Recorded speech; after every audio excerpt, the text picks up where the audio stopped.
کوئٹہ میں پشتونخوا ملی عوامی پارٹی کے مرکزی سیکریٹری عبدالرحیم زیارت طوال نے کوئٹہ پریس کلب میں پریس کانفرنس کرتے ہوئے کہا ہے کہ چمن دھرنے میں پارٹی کے سربراہ محمود خان اچکزئی نے 2 دفعہ شرکت کر کے یہ اعلان کیا ہے کہ اگر دھرنے کے مطالبات حل اور پاسپورٹ کی شرط ختم نہیں کی تو ہم بھرپور احتجاج کا اعلان کرتے ہیں۔ انہوں نے کہا کہ گزشتہ 2 ماہ سے چمن میں کاروبار مکمل طور پر بند ہے۔ ڈیونٹ لائن کے دونوں اطراف 130 سال سے ان لوگوں کی آمد و رفت آزادانہ ہے۔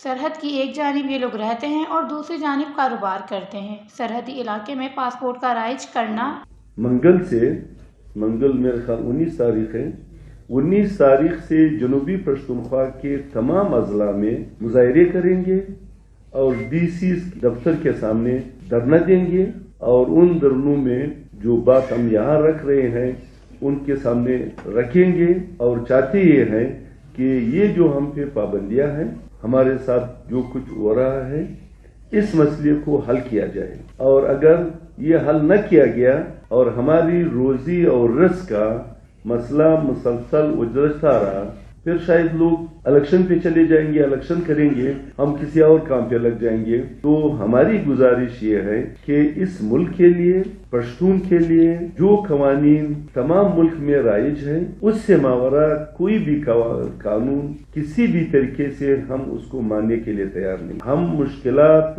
لانا نہیں چاہتے، ہم پاکستان کو مشکلات سے نکالنا چاہتے ہیں۔ ہم نے جو بات کی ہے وہ یہ ہے کہ اس وقت ملک کو آئین چاہیے تھا، جو کہ نہیں دے رہے تھے۔ اب جب آئین ملا، ہمیں جو سزائیں دی گئی ہیں وہ جمہوریت کی سوال پہ دی ہے۔ آئین کی پاسداری، آئین کی سپرمیسی، کون سی غلط بات ہے اس میں؟ 1 نمبر 2، ملک میں جمہور کی حکمرانی، ملک کا جو پارلیمنٹ ہے وہ خود مختار، اور ملک کو قوموں کی برابری کا حقیقی فیڈریشن، یہ تمام وہ باتیں ہیں جو ہم رکھ رہے ہیں۔ پارلیمنٹ بنے گی بالغ رائے دہی۔ آپ کی آئین کا پہلا آرٹیکل یہی ہے، وہ کہتا ہے کہ پاکستان کیا ہے وہ بیان کرتا ہے، اور اس کے ساتھ ساتھ پاکستان کی حکمرانی کس کو حاصل ہوگی، اس کی بات مانی جائے، وہ بات تسلیم کی جائے۔ انہوں نے کہا اگر یہ مسئلہ حل نہ کیا تو دوسرا لائحہ عمل طے کریں گے۔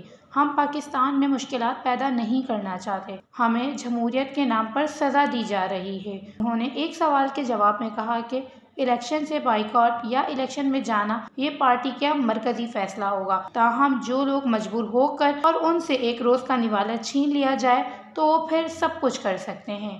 وش نیوز، کوئٹہ، بلوچستان۔